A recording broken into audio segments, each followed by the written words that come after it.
Good morning, everyone. It's a great pleasure to welcome all of you to Sala Europa on a Monday morning on this very important topic, differentiated Europe facing Brexit. And just to give you some context and background to why we're here, in March 2018, I think, there was a very large call under Horizon 2020 for consortia on differentiated integration. And it so happens 3 consortium were successful across Europe, one here, one in IAI in Rome, and one in ARENA in Oslo. And so we decided that we would collectively come together to bid for a further support program under Horizon 2020. And probably to our horror, we were successful.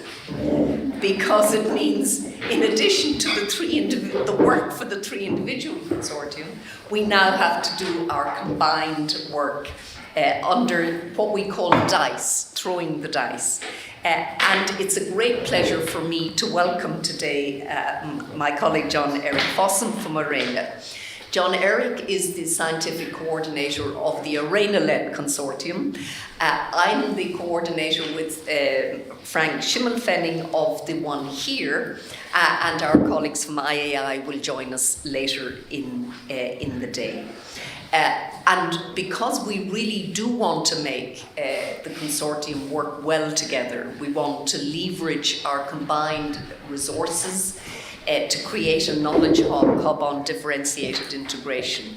It is important that we work together, that we visit each other's projects. And so it's for that reason that when we were very pleased that Erik agreed to speak today on differentiated Europe facing Brexit and what we can learn from the Norway model. Erik is one of Europe's leading political theorists on democracy, constitutionalism, and as a political theorist, in my view, his work is characterized by that link to the world of practice and to what actually happens in the empirical world. So it's not all abstract normative theory, but it's very much digs deep into how the EU works as a polity and as a democracy. The work that will be done in EU 3D and in our project, we hope, will contribute further to analysing what's happening at the contemporary European Union. Differentiated Europe and Brexit is particularly important because the UK is the first state that has opted from a status of differentiation internally in the EU, because it is one of those countries that had the most sustained opt-outs from EU regimes, to external differentiation. And what we have is a living experiment in what the difference is between being a member state with opt-outs to a third country hoping for opt-ins. And Norway offers an important model because the Norwegian relationship with the EU through the EEA agreement is very distinctive. And if you remember Barnier's escalier, that slide that will be written about in the years ahead, the Norway model is one of the models offered for the relationship between the UK and the EU, although it is one that the UK does not want and will not accept. But I think the more we can delve into these different models, the more we can understand what the issues are facing the UK and the EU, as both sides try to work out a stable relationship for the next phase. And that will be extremely difficult. I don't think the signs are good at the moment for those negotiations, but this is early days yet. So Erik, we're absolutely delighted to have you. We give you the floor, and thank you very much for coming. Thank you, Bridget, for this wonderful invitation. I really look forward to our collaboration. It's a delight to be back here in Florence. Can you all hear me, by the way? Yes, can you all? Now I assume you can hear me. No, it's an absolute delight to be back here in Florence, and of course I have been in this room a number of times before. Not quite in the same spot as now, which is a privilege and an honor, and but also it's also a significant challenge, and quite. I mean, if looking at the uncertainties we have seen with Brexit and the developments, and of course also the changes that the EU itself has gone through, this is quite also a humbling experience, because nobody has privileged access to the crystal ball. So we really have to look at what has unfolded thus far and try to get our heads around this. And of course, we are facing not only complex but also very stochastic developments, where small things, ripples one place, can have significant implications elsewhere. So it's extremely difficult to predict anything. So basically what we are doing is to look at to mobilize the prevailing knowledge. And that's also why DICE and its collaboration is so important, because it provides us with a much broader repertoire of knowledge that we can mobilize towards this, because this is a collective undertaking. This is a common task, and nobody can manage this, not one institution or anything like this alone, not even one single network. But the fact that we are 3 projects here with somewhat different orientations is in itself an extreme strength. And I think it's in many ways, if we can pull this off, it epitomizes the good things about Europe in that sense of being able to mobilize and muster resources together. Whilst in many ways also respecting and understanding the different vantage points and so forth. So I'm going to talk about this basically from a political science perspective. And I think I'll try to explain why I'm privileging political science in this. And that has also to do with the stochastic and uncertainties and so on. So first, I will say something on Norway as a background, so you understand, because it also has to do with how distinctive Norway is. That would be the first question, because some people were basically claiming that Norway is so distinctive, and that's why it opted for this particular solution, namely to reject membership. And of course, if so, those features would to some extent also be manifested in the specific relationship Norway has. And there is a very strong integration thrust in the EU itself, as it has expanded both in depth and in breadth over time since 1994, when the EEA agreement was formed. So one also needs to understand the domestic mechanisms that sustain this arrangement. Because, as I will try to explain, this is a very distinctive form of differentiation in relation to the EU. I think this is probably the best case where external differentiation really has merit. The notion of external EU external differentiation really has merit because of the distinctive features of this. And of course, I'll also say something about lessons for Brexit. And at that point, I'll try to pitch this at a more European level, to talk about the European political order more in terms of the broader implications. Because that says something about the scope of, or room of maneuver also with models, but also for Norway, and how we can understand this in a broader European scheme of things. So I'll try to bring it home to some extent, to say something more general about the European system and what kind of constraints that is placing. That, of course, is important for the whole understanding of Brexit. Some of these we can understand from Norway, although some people in the UK would say, oh, look, you can't compare Norway and the UK because they are so different in size. Well, maybe, but there are also factors that nullify size and this type of power and so on. So let's go into this and see what... The first thing is actually a very paradoxical situation in Norway. That the membership issue has been an extremely controversial and divisive issue. Families were divided. Society was really torn. I mean, the Brexit debate actually was certainly echoed in Norway in 1972 in divisions and so on. People were really, really, really upset about this. And they were really divided. And you had significant regional divisions, especially the north was so against the EU that it was a very small proportion of the population that supported EU membership, especially in northern Norway. And large parts also, especially rural areas of the West, were also very much against. It was basically only the big cities and the Oslo region that was clearly in favor of EU membership. So this was a deeply divisive issue. At the same time, Norway has, of course, signed important agreements, and as I will show, these are so comprehensive that they have profound constitutional and democratic implications.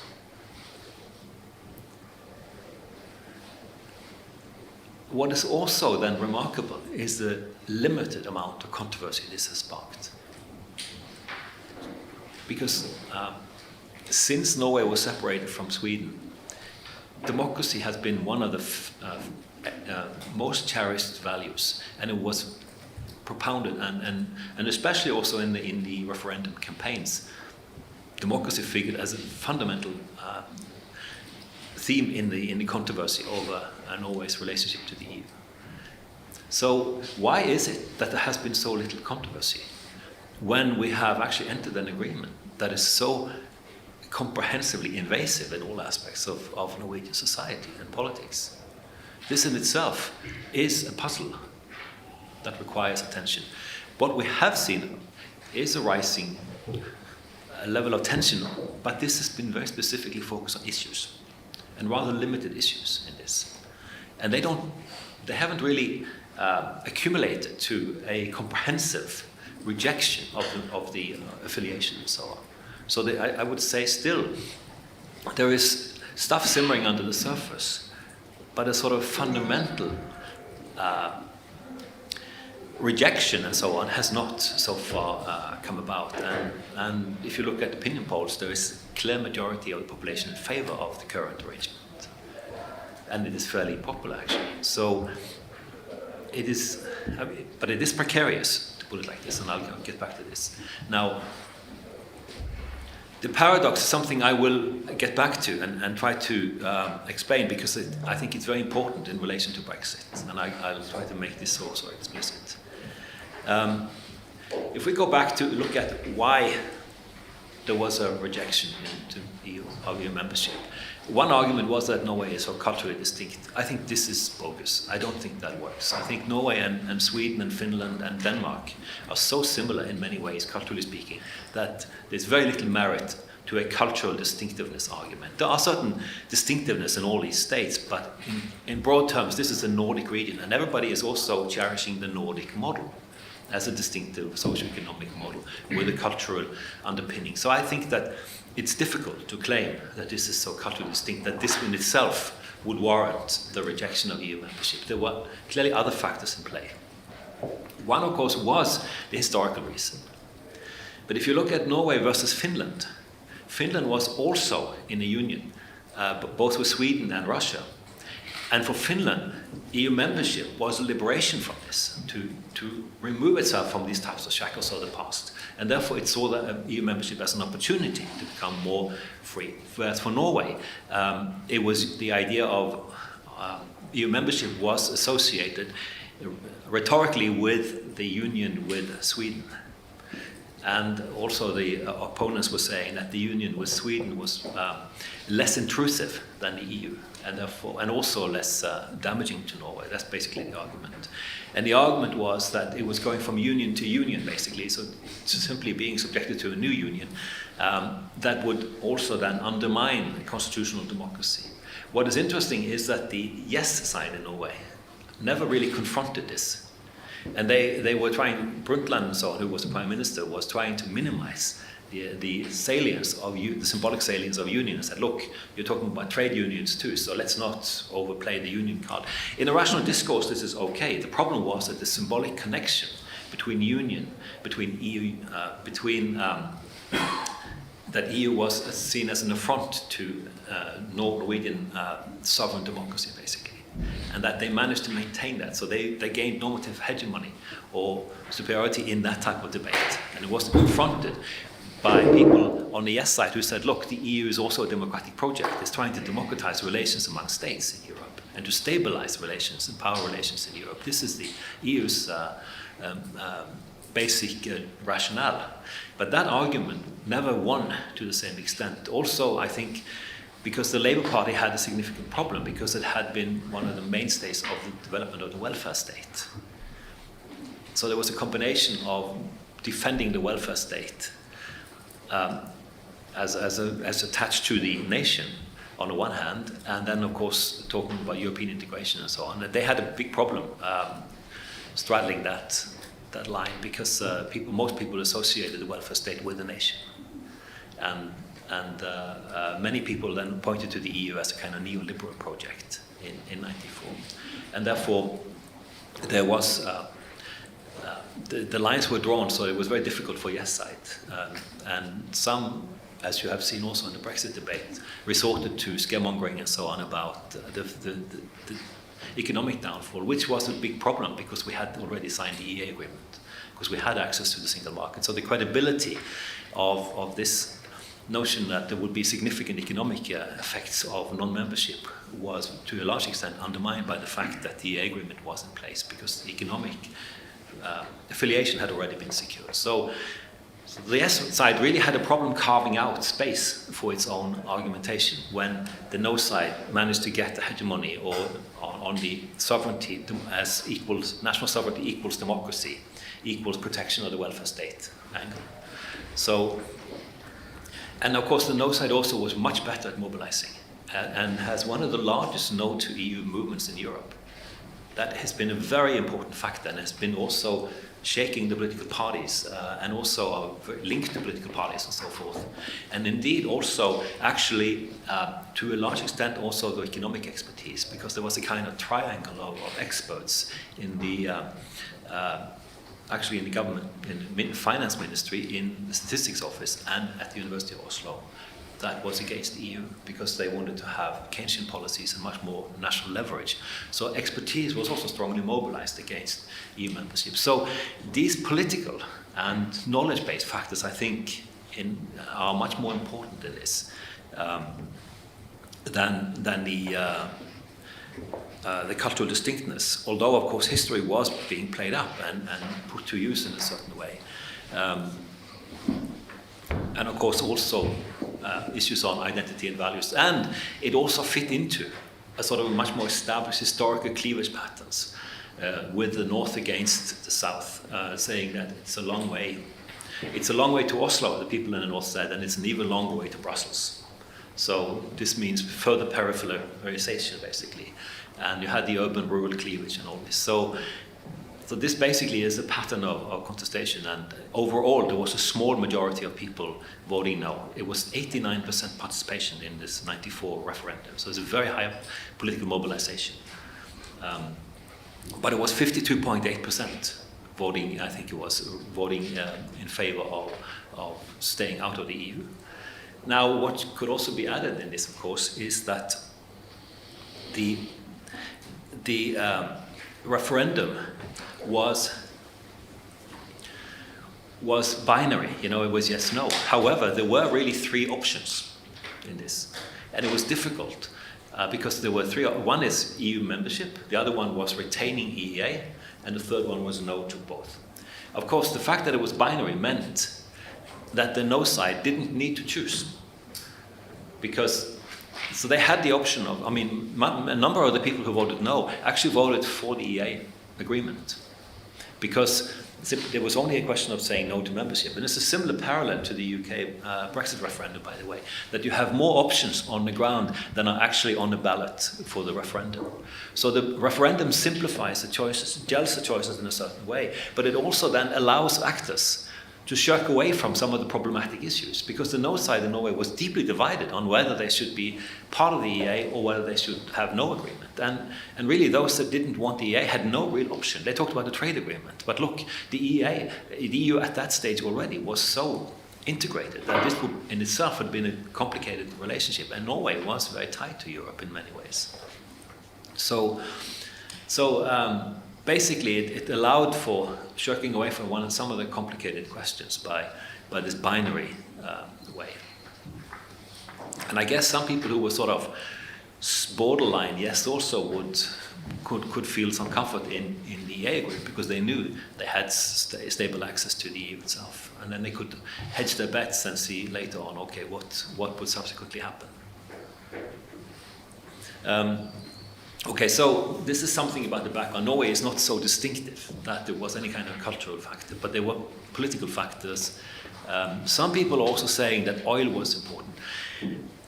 I think to some extent, but and I guess oil was more important in the sense that that it allowed Norway to sustain a population structure that was much more decentralized, and also a high level of public goods and services.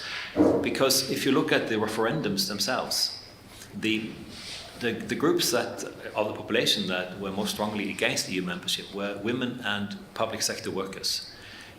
For women, it was the protection of the welfare state and gender equality, because the comprehensive state presence also meant much more generous public policies to support gender equality. So they were afraid of losing this. And public sector workers in a similar way were also afraid that this would be washed away with EU membership. But of course, the EU has not washed away the welfare state or anything like this over time. But I mean, at that stage, this was an argument that was frequently used, and people were afraid of this particular thing. So I think it was more modern issues in '94 than these historical issues that really also made a difference. But they all came together, and I think the yes side was reasonably ineffective in countering these types of factors. So what we then have ended up with as the Norway model is actually quite a complex tapestry. People in the UK often talked about this as the EEA model versus the Swiss complicated model. No, the EEA is a core of the Norway system, but it is only the core because the Norway arrangement that, I mean, the EEA of course is shared with Iceland and Liechtenstein. And they also have basically come together with Norway on other forms of affiliations, not the least the Schengen affiliation, which means that we are responsible for border controls. So that's why I said the idea of external differentiation works really well in Norway's case because we are actually inside the EU's border, exercising border controls. Now, how could that be? Well, it was because of Norway's part of the Nordic Union, which we would have had a hard border against Sweden, 1,620 kilometers of hard border with Sweden. This was untenable, so they asked the EU to get also access to Schengen, so they have an affiliation agreement with Schengen, so we are inside of Schengen, similar to Switzerland, by the way.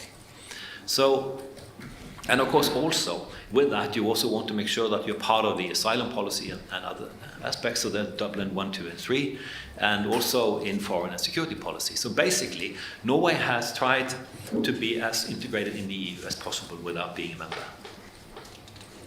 Does the EEA here count as one? So of the 120, how many of those are part of the EEA? I think it is counting as one, yes. Just one. So there's 119 others. I think so. I'll have to check this.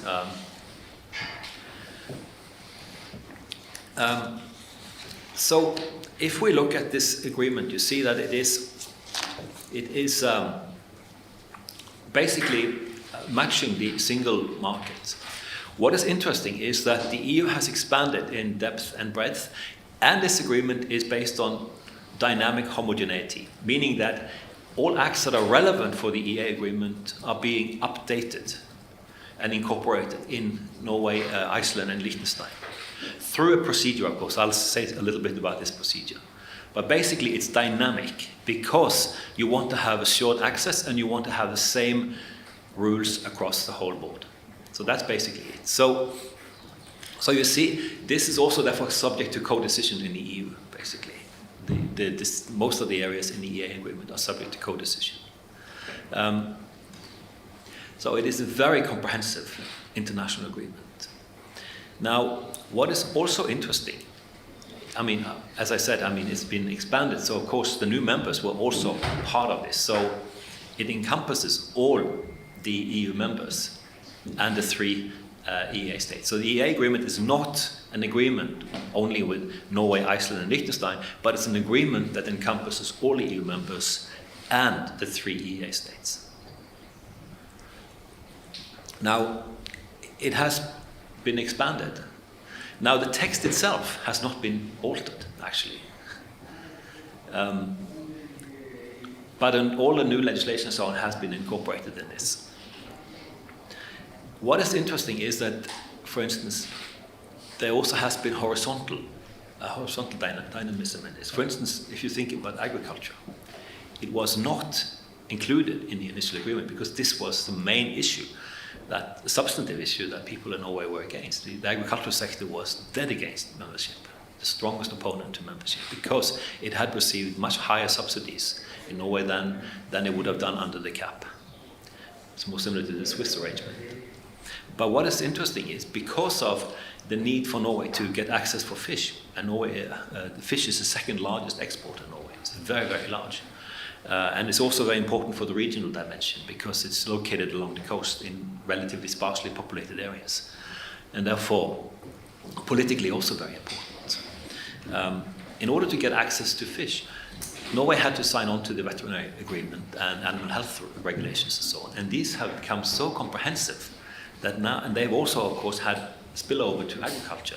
And therefore 40% now, according to a big survey in 2012, 40% of what we import from the EU in terms of regulations and so forth is in agriculture. Which means that the EU is hardwiring what's going on in agriculture. Norway can continue to subsidize and so on. However, what is very much of what's going on in agriculture is still hardwired by the EU because of this horizontal gliding over from fisheries, basically. So it shows also that it's very difficult to contain these agreements over time to those areas that you do not want to be regulated because of the dynamic integration in the EU in depth. So this is basically the structure of the agreement, EA agreement. It's so-called two-pillar, and of course the question has been to what extent are these two pillars? So you can see on the one hand it's based on the EFTA agreement with bridging institutions that bridge the three countries in EFTA that are in EA. Switzerland is not in EA, but it's in EFTA. So they had to sign a special court agreement and so on because the Court of Justice initially rejected the first EA agreement that they had signed in 1992 because it was not satisfied with the legal arrangements. It wanted to make sure that the EU law was properly respected, and therefore there was a special agreement signed in terms of the dealing with the EFTA court for this arrangement. And you have this surveillance mechanism, the ESA, that is also similar to the Commission, overseeing that there is compliance with norms and rules and so on. So basically, the question is this and as I said, I'm looking at this from a political science perspective. Legally speaking, it is a two-pillar structure. It's not a question of the direct effect of EU law. However, in practice, this is based on direct effect. We've even seen cases where the Norwegian Supreme Court has waited for a ruling by the European Court of Justice before it has passed its own ruling to make sure that this is compatible with the thinking in the EU, even in areas that are not regulated by EU law. So there is this anticipation and this type of ensuring that there is harmonization. You have a similar thing, as I say, in the Swiss case. I'll come back to this. So I think that this is much more of a one-way street than it looks on paper in formal terms. It doesn't mean that there isn't scope also for developing own solutions and so on. However, it's obvious that it reflects a very, very significant asymmetry in relations between these two entities. With the EEA states 5.5 million, 6 million people, and the EU 450 post-Brexit. So it's obvious that you will have that this kind of asymmetry will be reflected in these arrangements.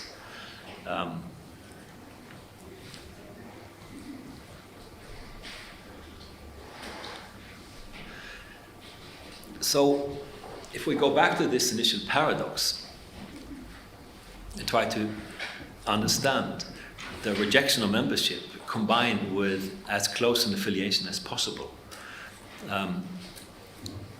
obviously it does reflect also the significant asymmetry and a very strong trade dependence, Norwegian dependence on exports. Norway is an export-oriented country. And I should have added that the EA agreement is not inside the EU's customs union. Basically, and this of course was a problem for the UK, because the UK needed to be inside the EU's customs union because it is, of course, exporting a lot of processed goods with input from other places. We are much more of a resource-based economy where many more things originate from Norway and therefore less parts and so on from other places, and therefore this is less of a problem. Even, of course, for those that are in those companies, they have to come with the paperwork and so on this, in this type of arrangement. So it is more complicated than if you had been inside the customs union. I don't know if this has figured as a significant issue in among businesses and so on. I mean, I think some people would have, but it hasn't figured high on the public agenda that there's a need to be inside the customs union. And of course, it also means that the EEA states can form trade agreements with other parts of the world, and they have done so. I think there are 25 agreements that they have negotiated with other parts of the world on their own, that the EU, of course, is not in charge of. So it gives that type of flexibility by not being inside the customs union.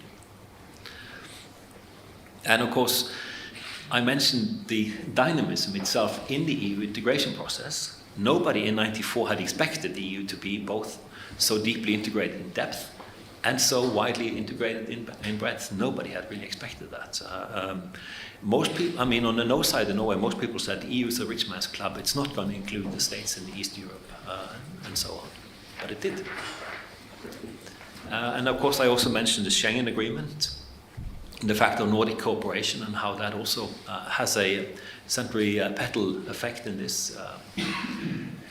And the lack of actual conflict, or the fact that conflict is so issue-focused, I think has a lot to do with the way in which the political system itself is dealing with the EU membership issue.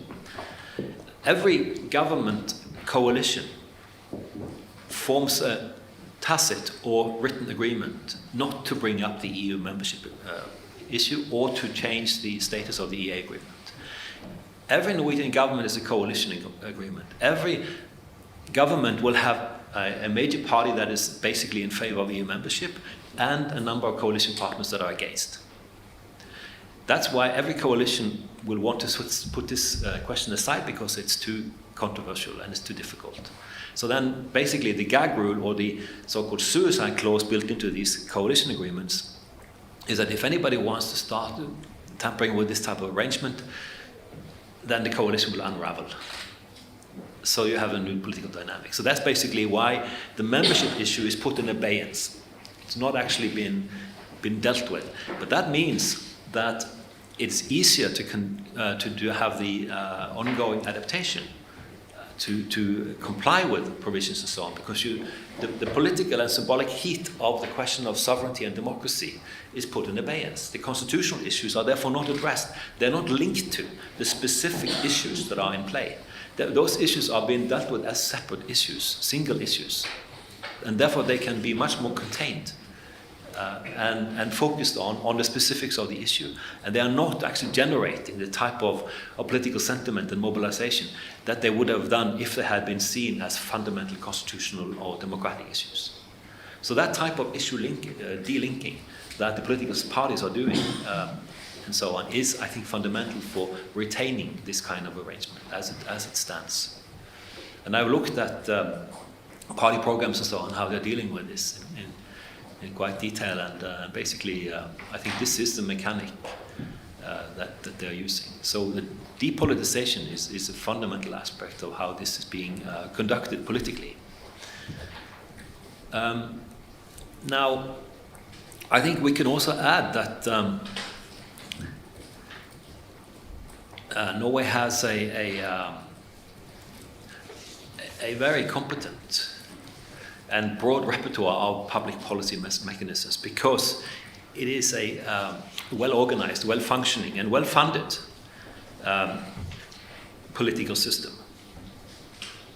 And a strong public administration. It used to be historically very prestigious to be in a public administration. This was a relatively poor society with a strong state, basically. But a state that was kind of inclusive. But so the state of officials and the knowledge and so on built up into the state apparatus has been very important for sustaining this society over time. And that has meant that it has a wide range of policy instruments. And it also has meant that it has been a strong, high level of public trust in the public administration. Partly because if you look at historically, this was a public system that included people. There was a question of conciliation over time. It wasn't this strong opposition and conflict that you found in a number of continental states between the public system and society, but there was a much more consultative approach. And therefore, this sort of social corporatism that Philip Schmidt has been talking about a lot was very much there, but it also meant including societal actors in decisions and so on, and very much through informal channels, by the way. So this in itself, I think, is an important mechanism that makes this system work. And with that also, you have a significant element of compensatory measures that, as I said, the well-functioning state, the social security net is very, very comprehensive, and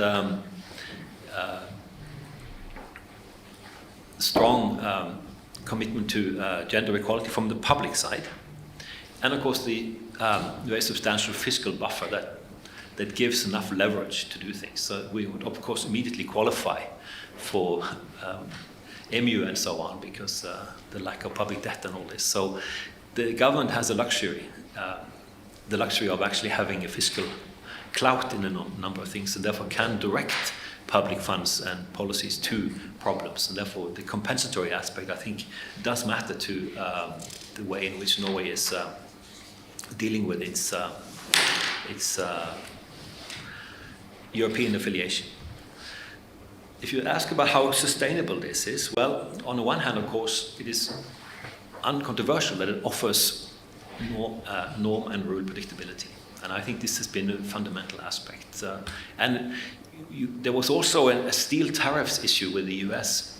And Norway, since it was in the EEA, was sheltered by the European Commission. Switzerland was not.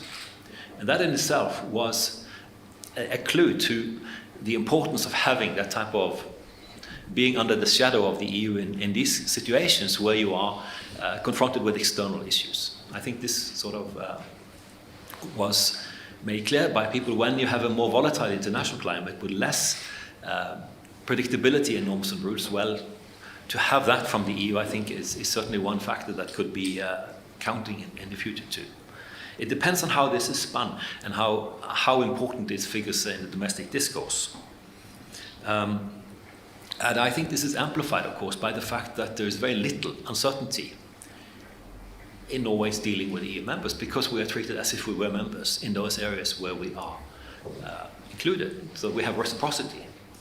So Norwegian citizens are economic citizens of the EU because we have access to the single market on a par with members. So that's why this is a very distinctive form of external differentiation. Now, so the legal aspect is one, but the politics of this is a volatile and uncertain aspect. And I think it also has to do with how this relates to the depoliticized domestic scene and whether that is sustained.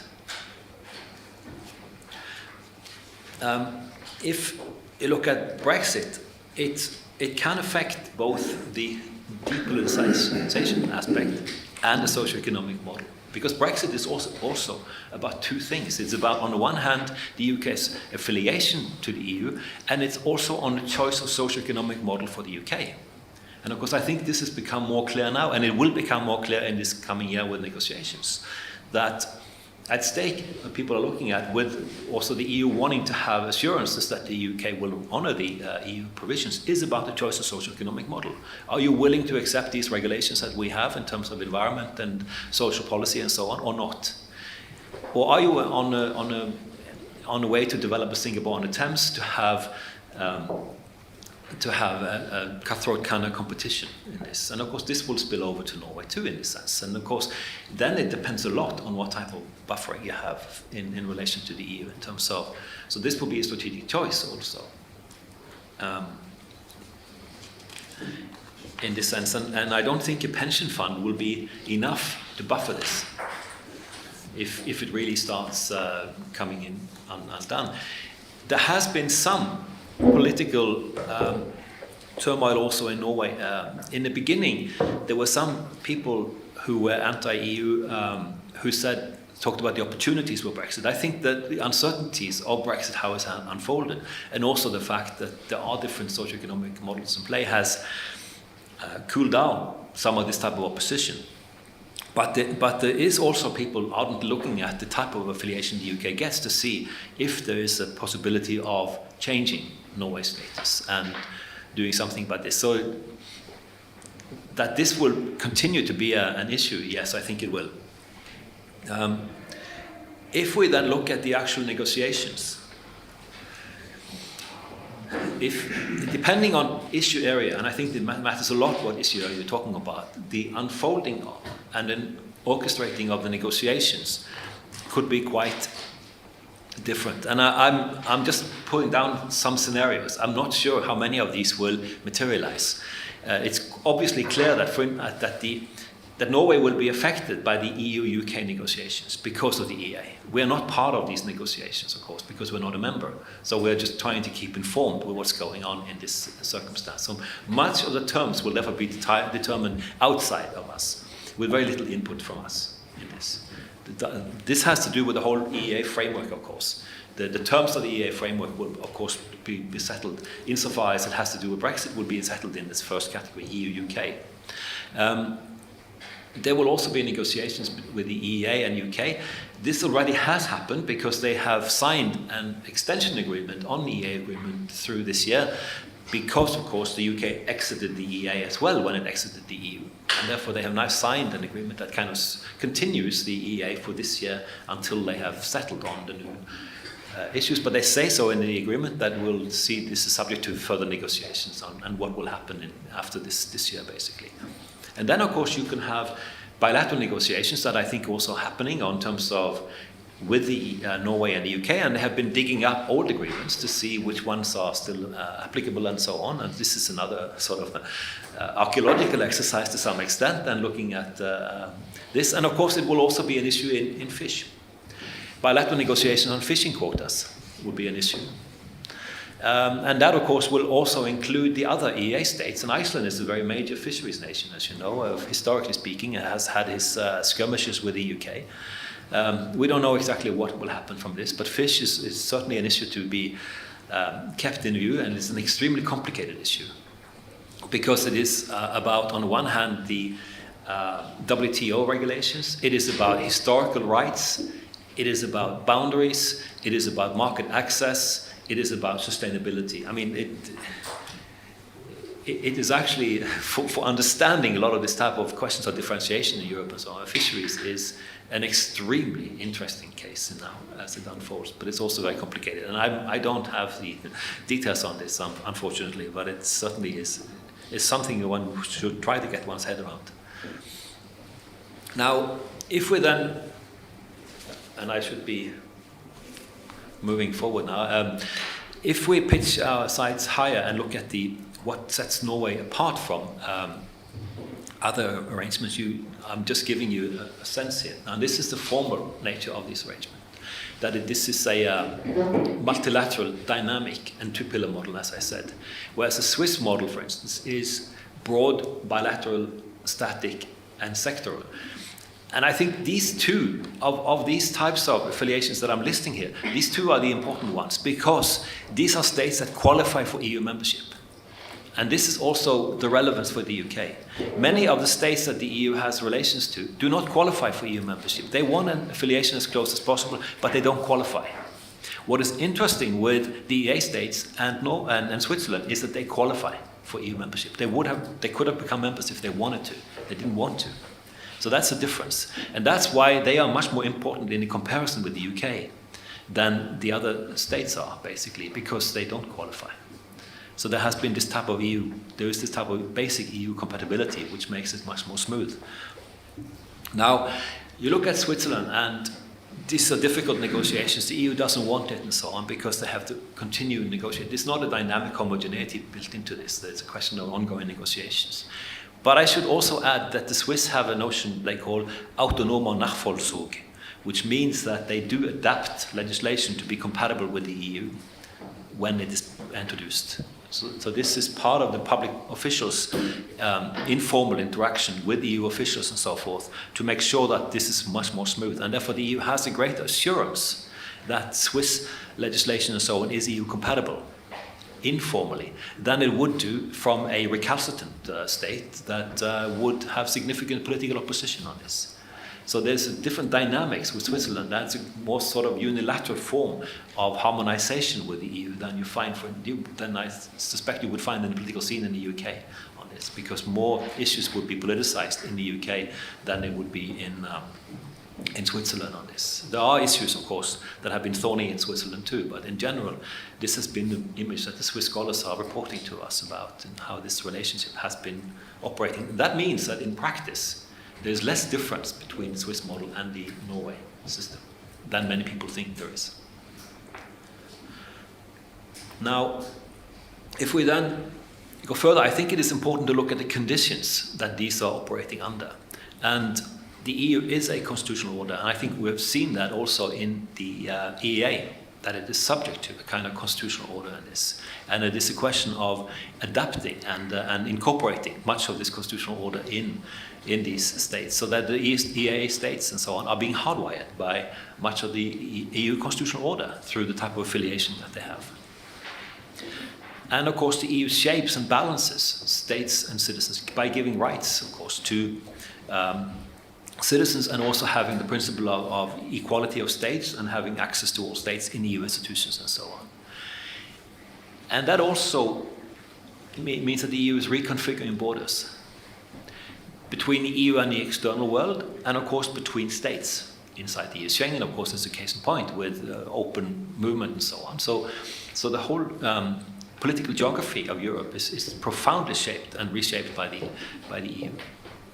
And this horizontal integration across societies is fundamentally important because it unleashes that. Of course, if you look at the number of people moving, mobility rates are still low in Europe. However, goods and services and so on and capital are moving very much across borders in Europe, much more so than before.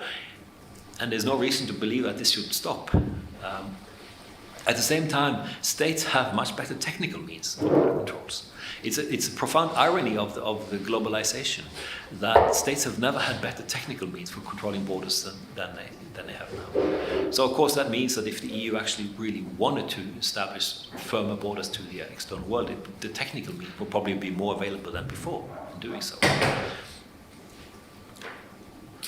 Now this is what the Commission white paper itself, how it described the EU, and I think it shows you something about the complexity. Now, the first instinct will be to say, oh God, this is a dog's breakfast of arrangements. I don't think that's the case at all. I think that on the one hand, you see the Eurozone, which is the most consolidated, and then the EU has developed principles for guiding its relations to all the other types of affiliations. Of course, this has an element of what Schmitt calls condominio. However, it is organized, orchestrated, more so than many people would make it.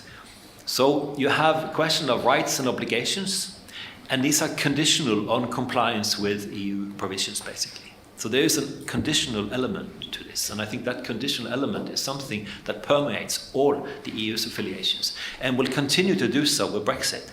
And Brexit will be an interesting test case for how this has actually been worked out. So I think when you have, of course, you have in the EEA and Switzerland, especially EEA states, you have a high level of trust, and yet you still have sanctioning mechanisms. But if you look at the recent social security scandal that came in Norway, where they said that Norway had been diverging from EU law in a very long time and had actually incarcerated people, the EU had not actually been, this was not picked up by the EU, this was picked up domestically by Norway. So the EU had not actually been able to monitor and sanction this. as it went on in Norway. So it shows you that quite a lot of things are happening under the radar, and it depends on the domestic factors also on picking up these things and doing things in order to uphold the harmonization between EU law and non-member law. So I mean, the idea that the EU is everywhere and into everything is greatly overstated, because the EU doesn't have capacity to do that. It relies on states monitoring and doing these things, also, of course, in implementation. So I think the reality on the ground in Europe is more complicated than what we are seeing in terms of actual practice, how it works. However, the EU itself has devised principles for compensating for the fact that it doesn't have the same system of border controls as a state will have. It doesn't have contiguity between function and territory as a state would have. But it has principles guiding its relations to non-members in this sense. So I think that this is a conditional aspect and has to do with the more rights and obligations, the stronger you have to abide by and then comply with, and make sure that you are show that you're actually complying with the EU. I think that's basically the general principle of this. That the EU is willing to give access, reciprocal rights and so forth, but subject to compliance with the conditions that the EU sets up, similar to what you have in enlargement, basically. I think that logic basically permeates all the relations, basically. Of course, for the EU itself, much of the justification for that is to prevent importing diversity. And if you compare the EU with the US, the difference is staggering. You know, the US has two main geographical neighbors, north and south. The EU has an enormous number. And of course, as the EU has expanded, the range of states and the diversity of states has expanded greatly. And therefore the exposure to diversity, the differences and so on, and conflicts and so on, is much higher in Europe. It's incomparable, actually, in the European setting compared to what the US has. The only reason why the US is importing a lot of this is because it is involved globally in many other places. But if you thought about Canada, for instance, not being so, it can much more easily manage its own internal things because it's much less vulnerable to the external world than the EU is. And then if you look at the basic operation of the EU itself, about pooling and sharing of sovereignty, I think that's a very pregnant way of understanding the EU. I think one should take this seriously also to think that the extent to which member states are embedded in the EU system itself. And therefore, the idea that the EU institutions is a separate level from the member states, I think it's very, very problematic. I think it's distortion par excellence in how one thinks about the EU, because they are it's rather a fusion, as Wessels will say, between levels and a baking into. And this is very, very important because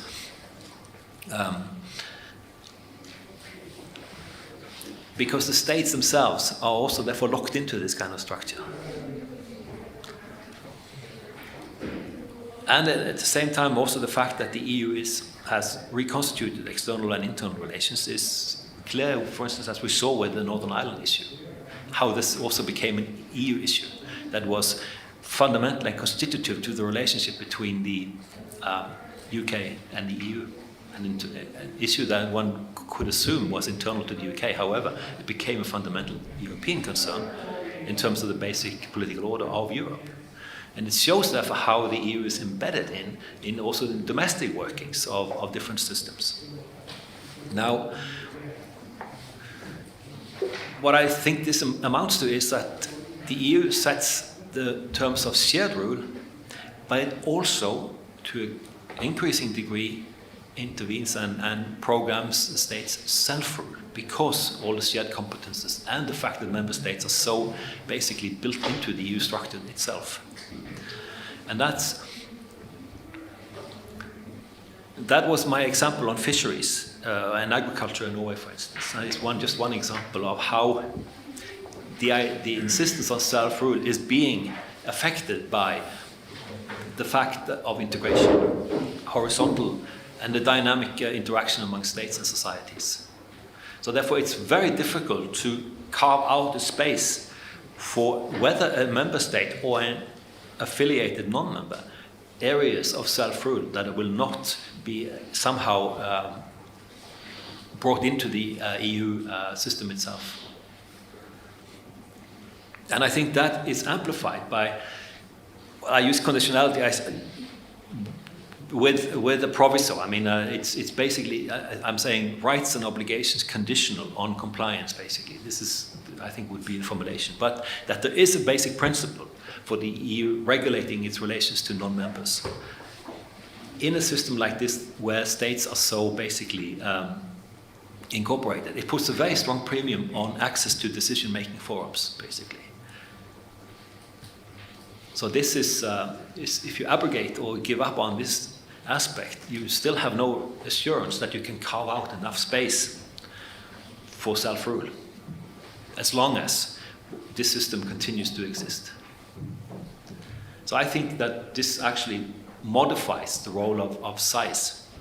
As I said about the UK, the fact that the UK is stronger and bigger than Norway and so on, still will have to contend with this fact of the structuring of the EU itself. That is, that it places the onus on access to membership, participation in decision-making forums more than the formal aspect of membership. So if you are present where the decisions are made, where the other states are, you will have privileged access to the terms of setting of these rules and norms. If you don't, I think it's going to be very difficult in reality to carve out enough space of being, of actually being autonomous in decisions. What leaders say and so on is one thing, but what it amounts to is a different one. So I'm just going to speed up a bit. I also think what we have seen from the EU now is quite interesting, because it organizes relations with the UK as if it were a state. So I think the way in which the EU itself is configuring itself to deal with a process of dissolution says a lot about how the system itself understands itself and how it operates. So I looked at, in Canada, the question of negotiating separation of Quebec, and actually the structuring of this is quite similar to how the EU so far has handled the Brexit as a multilateral under the European Council system. Of course, the difference in Canada is that you have a stronger federal government in this, but it still is one bringing in all the provinces in these negotiations, similar to what the EU has done in Brexit. And of course, the EU has established procedures, and it has maintained internal order and control to a much higher degree than most people had expected so far. So that in itself is interesting. So there's state-type features here actually becoming somewhat manifest in this sense. Now, I will skip this now because so much is happening in the UK that I think we still basically don't know yet. But I think my second line here, I think is more relevant, that it will be more reliant on power politics. This seems to be and less prone to willingness to basically solidify provisions in legal rules and so on than certainly the May government was. But that is still to be seen. Now, I was just going to end with saying something about this, because it seems to me a critical issue over time for the political order of Europe is whether we see orderly or disorderly change. And also, of course, the question of polity change of the EU and the UK. The first box, limited and orderly change, I think is very problematic, because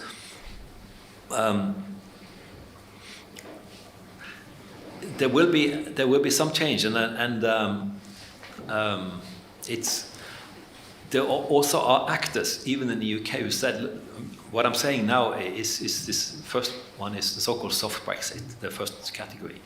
There are some people in the UK who would definitely not accept this, and therefore would see this, even that, as a breach of promises and so on. So this is not even a stable solution, that there would be no change. And the real problem here is to prevent this going into disorderly change. And of course, what will happen depending also on how much the EU itself changes in terms of whether it also undergoes treaty changes and so on, and that will change the terms of the whole negotiations on Brexit. But I think what what is critically important is to avoid the number 4 scenario, because that one is anarchy, basically, and it is uncontrolled, massive change, and it's not subject to legal rules and provisions and so on. But I'm just bringing up this because it's not clear exactly how much of this process can be contained. And also because the negotiations are complicated. I mean, if the UK actually were to go for a more comprehensive agreement, a so-called mixed agreement, that would require ratification of 37 bodies across Europe. That in itself is a very difficult process. If they were going for more separate arrangements, then you might have states and so on wanting to jump on this bandwagon to get separate deals and so on. So it seems to me that this can kind of slide in different directions unless there is a fairly clear steer on this. And so far, of course, the EU has shown itself to have this kind of clear steer on it.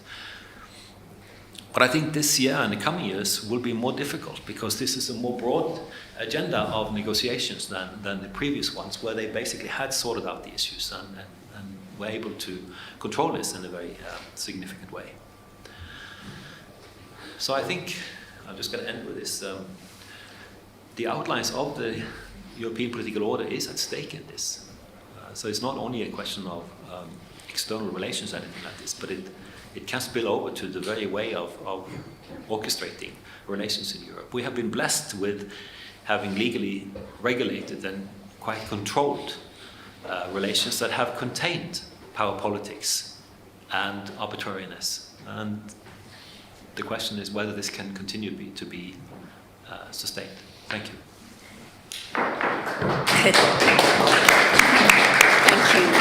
Thank you very much for and to leave us with all of these core questions. And we now have Luigi Pedestri, an EY alumnus from the law department, but now our research fellow on our project on individuals. So the floor is yours, and thank you very much for acting as discussant. Thank you very much. Thank you, Bridget, and thank you, John. So my comments kind of come on the backdrop of the Norway model as exemplified by the EEA agreement not really being or not being a viable model at present for the UK.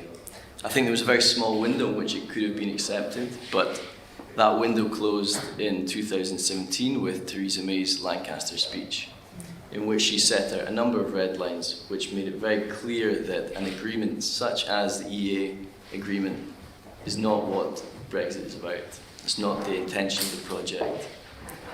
Against that backdrop, I do think the Norway experience of depoliticising an issue that's very divisive, in this case the EU membership or membership of the EU, is useful or could be useful to the UK. And it's against that backdrop that I have 3 points, and within those points, questions for you, John. The first is, I want to contrast the experience or the parameters in which Norway made its decision regarding EU membership against those in which the UK made its decision.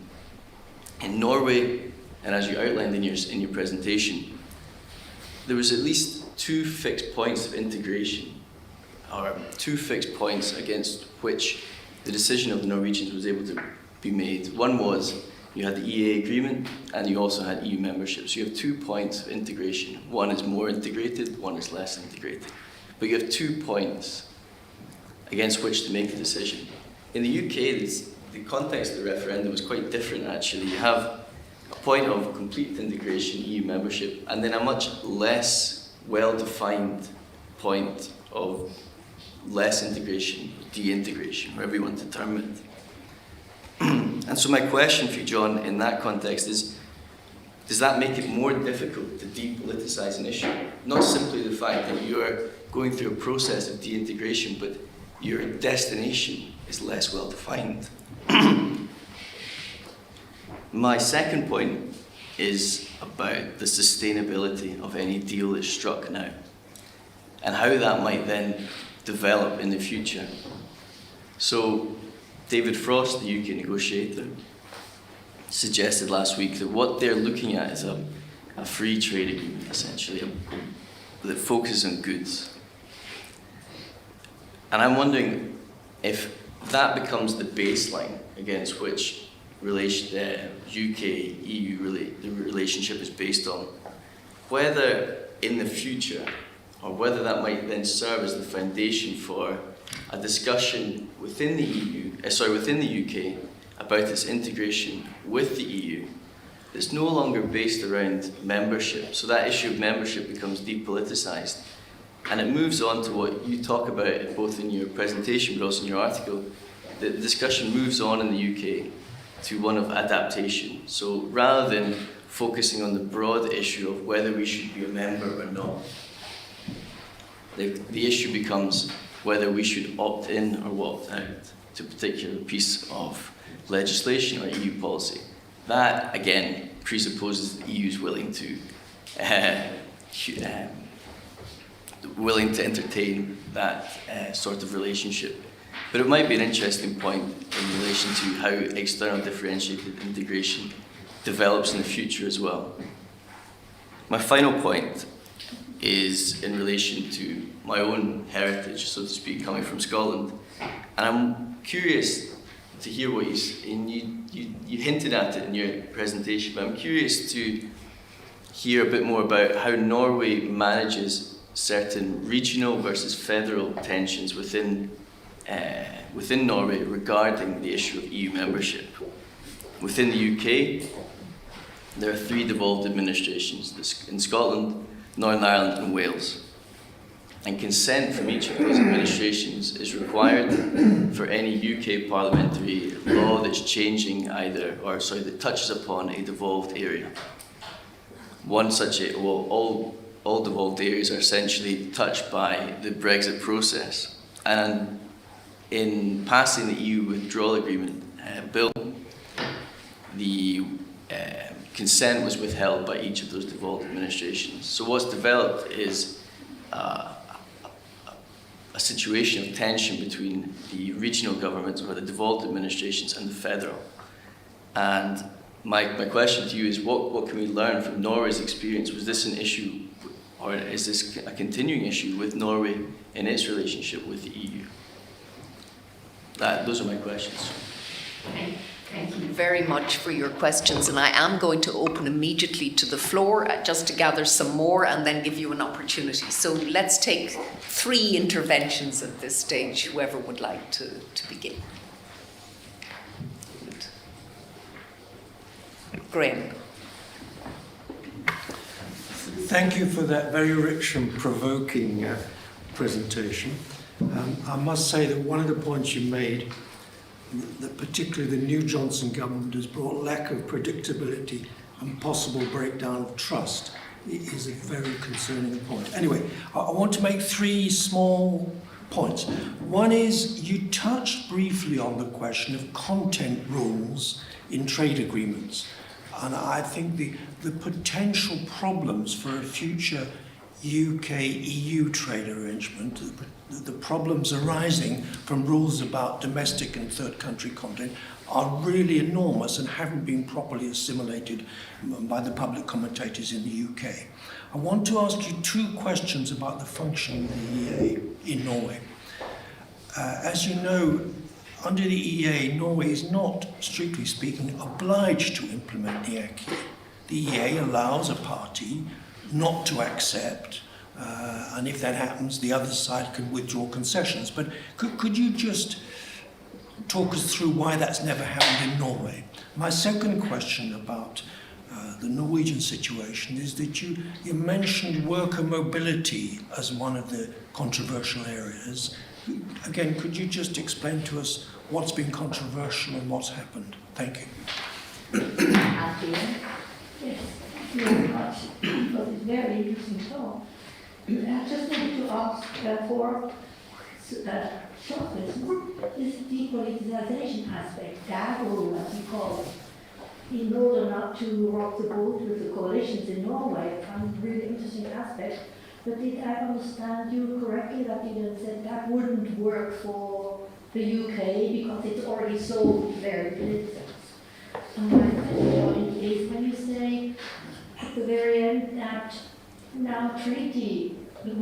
negotiations and Brexit negotiations would happen at the same time. Right now, future years, I think there is more of a tendency to kind of hesitate to do that because treaty renegotiations and Brexit negotiations would indeed kind of be very difficult to say what the outcome then would be. Or maybe I didn't understand it correctly.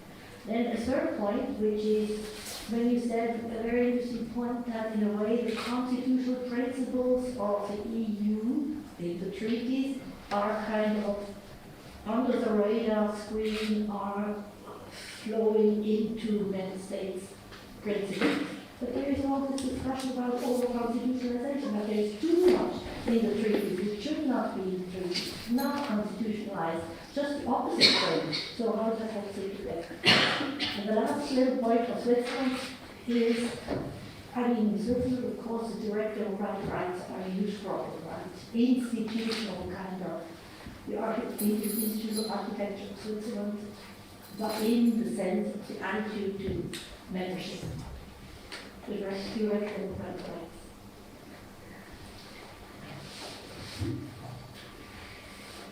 I think you should grapple with all of these, both Luigi's and because there's quite a lot there. Okay, well, thanks very much. Excellent questions.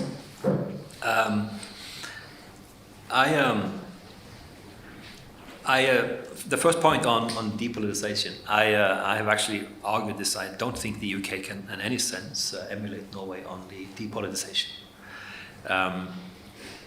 Not at least in the political discourse. Now, the question, and that has also a bearing on, is to what extent the fact that the UK itself is actually fully EU compatible. To what extent they will allow quite a bit of this to go under the radar.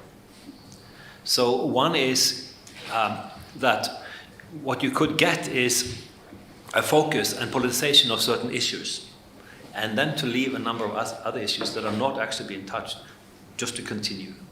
So the managing here of the agenda itself, and to what extent some actors are able to orchestrate and manage the agenda, would matter a lot to this. So far, we have seen that this has been a very stochastic process. There has not been, under May, for instance, nobody was able to control this type of agenda, and therefore anything could be politicized. And therefore, the likelihood of getting this depoliticized is very, very difficult. Also, because sentiments are so high, what you can get is also a issue amplification, in the sense that small issues, I mean, Glyn Morgan in his beautiful book on European superstates starts with this idea of metric martyrs. Now, this to me is a classical over-amplification, where a minute issue of using metric standards is brought up to a major existential issue of identity. I mean, to me, this is bollocks. I'm sorry, but it shows the potentials for politicizing issues, and that this could happen. Relatively, what Taylor would call weak evaluations can be made into very profound issues if they are linked in a certain way. So framing here, the control of framing is very important, and I don't think anybody really controls the frames in the UK. You can still have quite a lot of organized hypocrisy.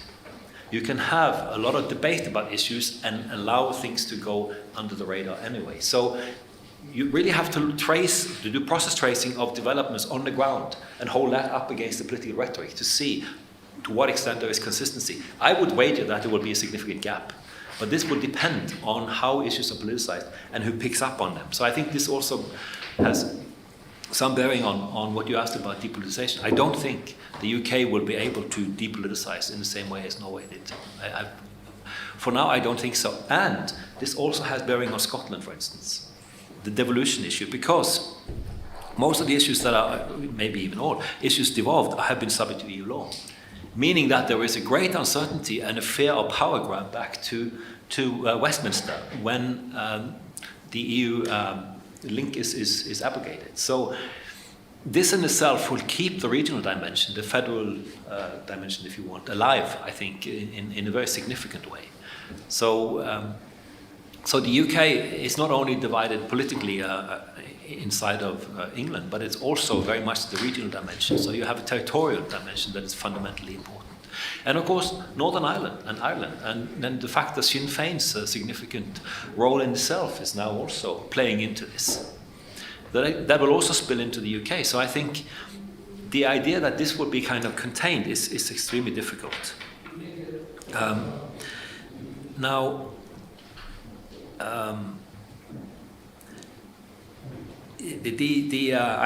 I think what you said about this, you're also on Norway versus UK decisions. Well, I think there was also uncertainty in Norway, you see, but it wasn't challenged in the same way, and it was more consequential, of course, in the UK, since the no side had not at all defined, and nobody had forced them to define any kind of options. So there was no clear idea of what kind of license that they had from this.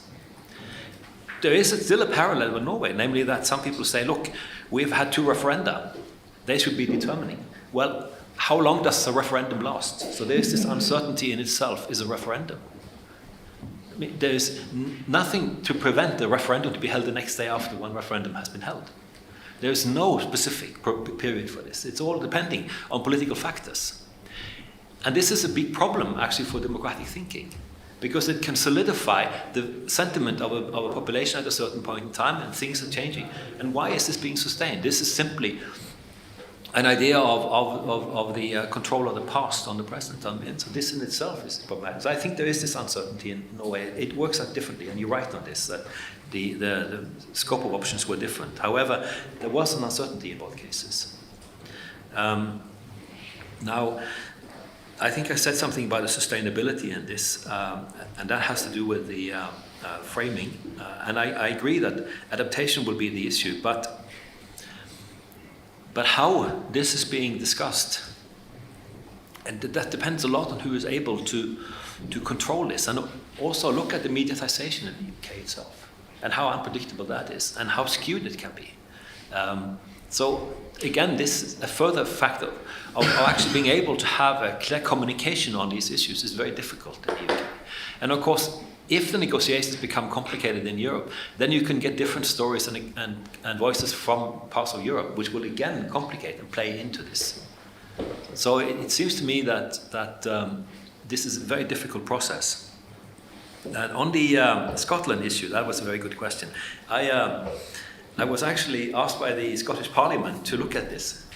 And I did this together with a good friend of mine who was director of the Oslo region office in Brussels, and who had worked in the municipal ministry, the regional municipal ministry of Norway. And we looked at all these, the 142 issues that were the common frameworks in the UK, and we looked at how they were organized in Norway. He made this enormous table on this. It was very impressive.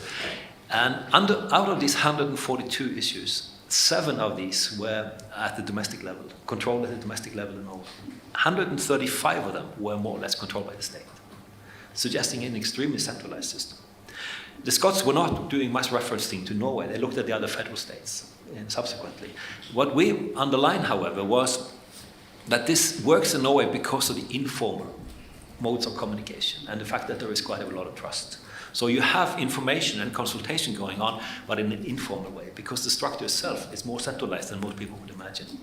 Because the Norwegians are fairly federalist in their mentality, but they are not at all in the system of, and the welfare state itself is also helping to centralize things. So, and a significant state presence and so on in the economy itself is making it more centralized. Norway is not a good model in formal terms for Scotland, because you need to go look at much more federal systems. To Graham,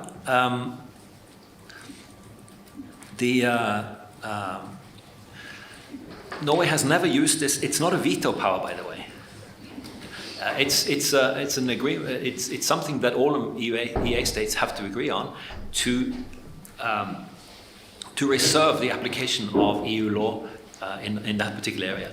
I think they have been afraid of this, partly because they're afraid that this can set in motion a very great uncertainty. So there has been a strong hesitation to use this. It actually emanated from the major trade union in the third postal directive. So this was sort of a pent-up anger that came up.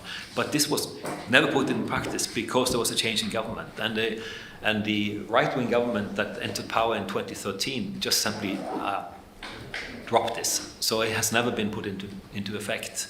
But I think this signifies the mentality of being a non-member state, that you are much more reluctant to exercise these types of provisions. Even if there are provisions in the A agreement too that have been used that are saying that you can honor existing national legislation as long as it's not in violation of EU law. So there are other provisions in the agreement itself, if you look at the legal mechanics of this, that are very interesting, but they are not being exercised.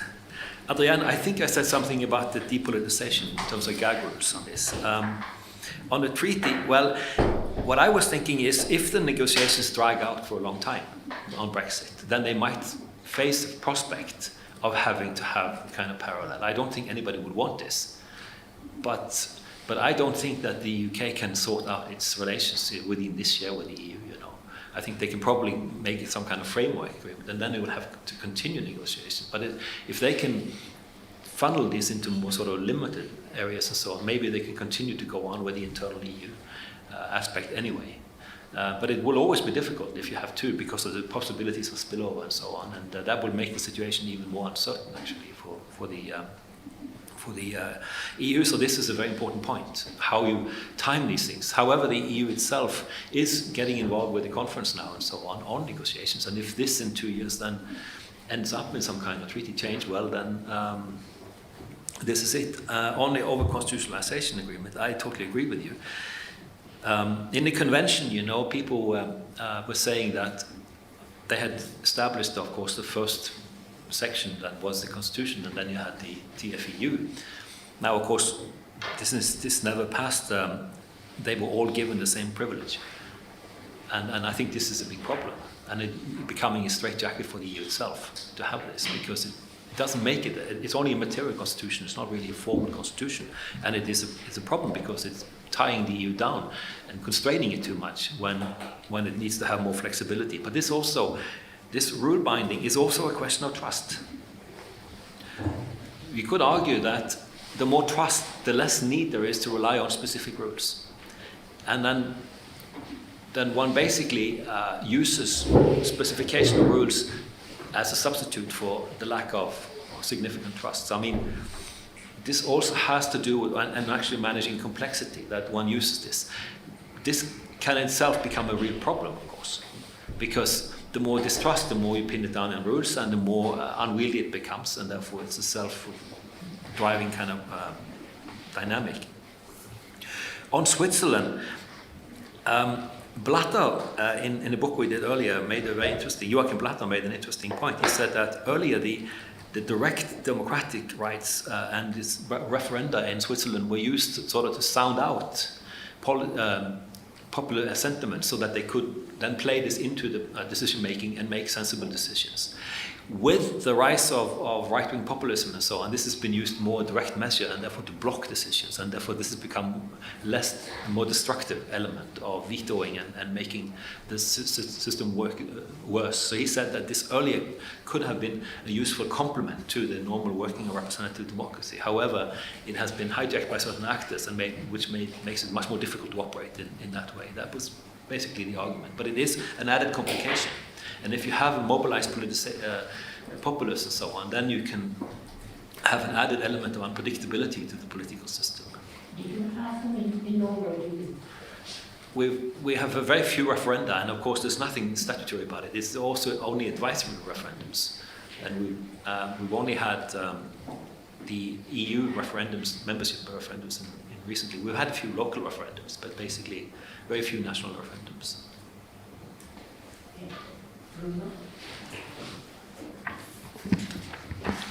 So in the current EU-UK negotiations, we've seen a new acronym appear, namely LPF.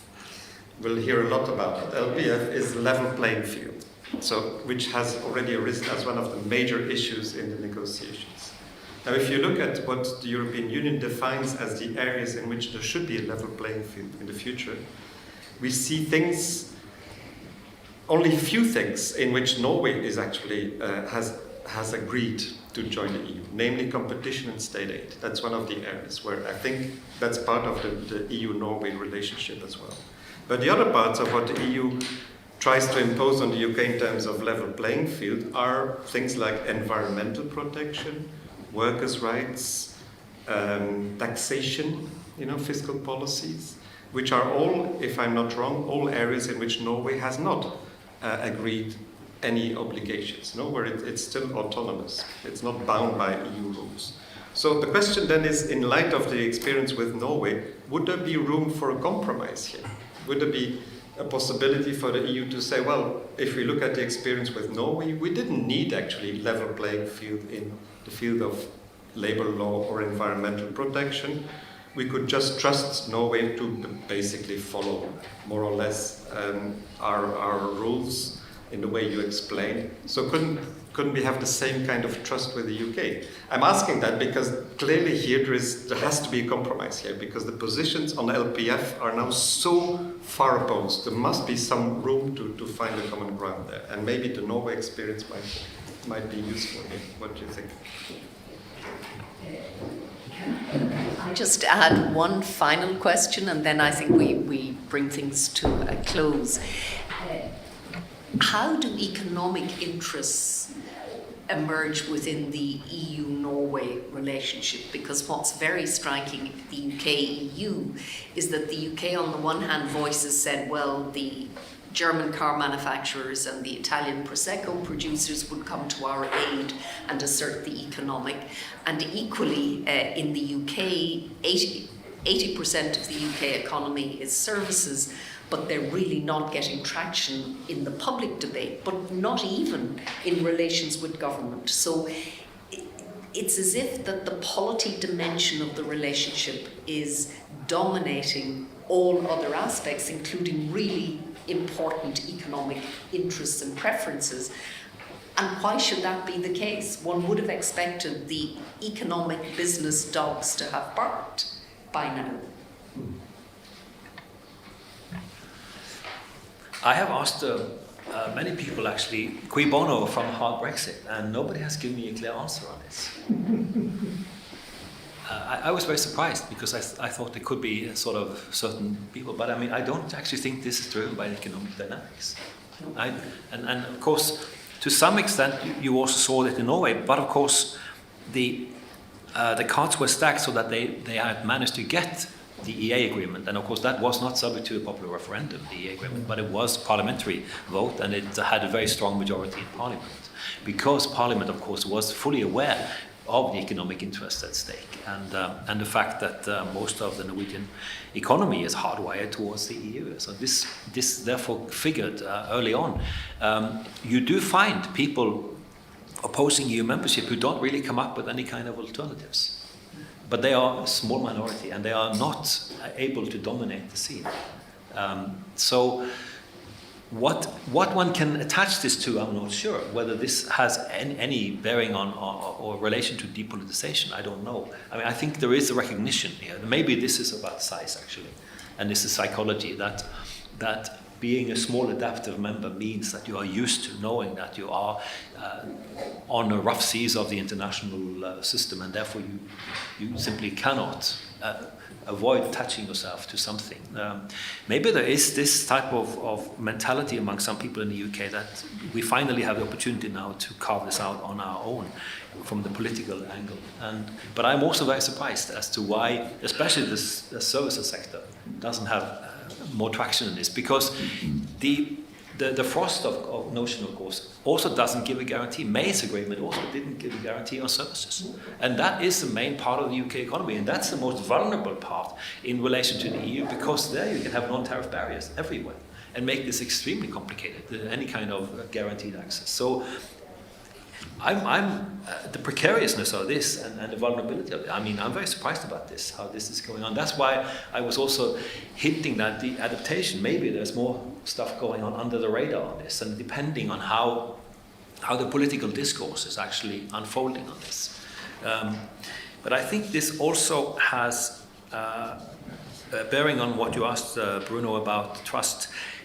and I think the EU knows that Norway generally, on social policies and so on, has better regulations, more comprehensive regulations. So there's no danger in this sense. And has been pushing for, especially also on gender equality, it's been pushing for more progressive EU regulations. So it's not even a trust, it's a knowledge of the policy orientation, that it is certainly compatible. So that in that sense, we are virtually represented by the EU in this compatibility on these issues, on the more progressive issues. On the environment, it's a bit more tricky, because we are one of the largest exporters of oil in the world. So the Norwegian government, on the one hand, says that it wants to abide by environmental rules and so forth domestically. However, it should not really be affecting oil development. So there's a bit of hypocrisy on this one. But the trust aspect, I think, has to do also with performance, and it has to do with statements. And I'm quite sure that the Norwegian officials are very anxious to make sure to their European partners that they are reliable and that they also are showing this in action and so on. So there is a track record also. So one thing is what you say, the other thing is how you reassure people through action. And that is, again, depends on the rhetoric and the control of this. And this one is much more problematic in the UK. In terms of, that's why I said, in terms of being able to control the discourse, or not control it, democracy you don't control, but to be able to direct the discourse on certain issues where people can discuss this on the terms of the substance itself, instead of this being driven by other kinds of considerations, identities and other emotional aspects and so on, that are not necessarily related to the substance of the issue itself. This one is not contained in the UK, as far as I see, and much more difficult to contain. The danger for Norway is that the type of depoliticization means that the population are not prepared often for the downfall if they actually take away some of these things, because the government is not informing them well enough on what goes on in all this. And this has to do also being clear on what is at stake in this. What are the options? So there is actually a process unfolding now of in the trade unions wanting to look at the options that are available. And this also has to do with the question of migrants and so on, to see what possibilities are there for revising the current arrangement, what other options are there. So they are wanting to have this investigation going on. And the question, of course, is whether this also should mean opening up the membership issue again, to consider what that actually means now, because our situation is we are so incorporated that is it really that much of a leap in substance to membership? But on the trust issue, I think there is a significant difference between the UK and Norway in this, and also the regional dimension and all these other tensions that you have inside the UK itself is making this much more difficult. And of course, if Scotland proceeds and pushes further for a referendum and so on, this also becomes an issue inside the EU itself, and therefore a difficult one. Thank you. Thank you, John Erik, for a wonderful mapping of the Norwegian model and the way in which it operates. But also I want to thank you for elevating the discussion to the European political order and what this means in terms of the relationship between the EU and its neighbours, including the United Kingdom. And I think in a way for Norway, the EU developed the EEA model not for Norway. In fact, the model was developed to try to avoid a Nordic EFTA enlargement, because the law was of the view that these states, because they were many of them neutral and whatever, would complicate the European political order. So in a way, the EU was trying to buy off these states to say, we give you market access, but because you're not politically committed, stay out. But of course, Austria, Finland, and Sweden decided, no, we opt for membership, which left the Norwegians in the very fortunate position that the UK does not find itself in. When its political elite woke up the day after the referendum, they had a very stable institutional and legal offer, which the EU would never have given it to Norway, Liechtenstein, and Iceland on its own, ever. But because it existed, in a way Norway could segue into it, and the rest is history, whereas the United Kingdom finds itself opening negotiations on a future relationship with very low trust between the two sides, but also, as you pointed out, there are no fixed certainties in the future relationship at all, in terms of either a free trade agreement and what it might cover, the issue of the issue of services, the broader security relationship, but also, and I think here for the EU is a core issue, is governance. How will this relationship be governed in the future? It trusts the Norwegians not to damage the EU. It does not trust the United Kingdom to damage the EU. And if one looks at, I was about to say British Euroscepticism, but I won't, English Euroscepticism. If one looks at English Euroscepticism, there is a very strong strain of English Euroscepticism that really wants to see the destruction of the EU. And it's not a small part of that Brexit mentality. The Brexit zealots aren't that content about Brexit, even though they've achieved their political aim. They really want the next phase, and that is that the EU itself would crumble as a political order. How successful they can be, how influential they are, all of that, but it is not a trivial part of English Euroscepticism. Whereas I think with Norway, it was much more domestically driven. It was Norwegian autonomy, Norwegian sovereignty, but it wasn't a phobia about the EU as a political order, whereas I think I have to remind myself, English Euroscepticism, there is this quite strong phobia about the nature of the EU as a political order, because it really goes against everything, the common law tradition and all of the things that make the state tradition of the UK is very unlike what the EU is. And so I think there's a very deep set of institutional issues and normative issues there, also political issues that don't exist in the Norwegian. Yeah. And so I think for the Norway, it is very fortunate that the UK. The EU would be very happy to part the UK and the EEA. This would be very, very good for the EU, but would be very bad for Norway, because it would completely disrupt what is a very stable, predictable set of relationships, both within the EEA and EEA-EU. So I think we're really entering a phase of very uncharted waters. And it will, in my view, be a test, a really significant test, of whether or not the EU has the capacity for very significant public power in Europe writ large, because this is the big test. Small states are easy handled. You can deal with Norway, you can deal with Switzerland, you can deal with the microstates. But the UK is a significant state, and let's see how this plays out in terms of the European political order, but also European political power. So I think all of us are engaged in this research project at a great time. And so I look forward to many more wonderful lectures, seminars, and I want to thank Luigi for acting as discussant, and thank you all for coming and for engaging, but most of all to thank John Erik for launching our DICE project so well this morning. And it's also wonderful that although we're different consortiums, that we will work very closely together in terms of the development of our knowledge of this sphere. So thank you very much. It's been a pleasure to have you here, and the first of many with our joint projects. So thank you very much.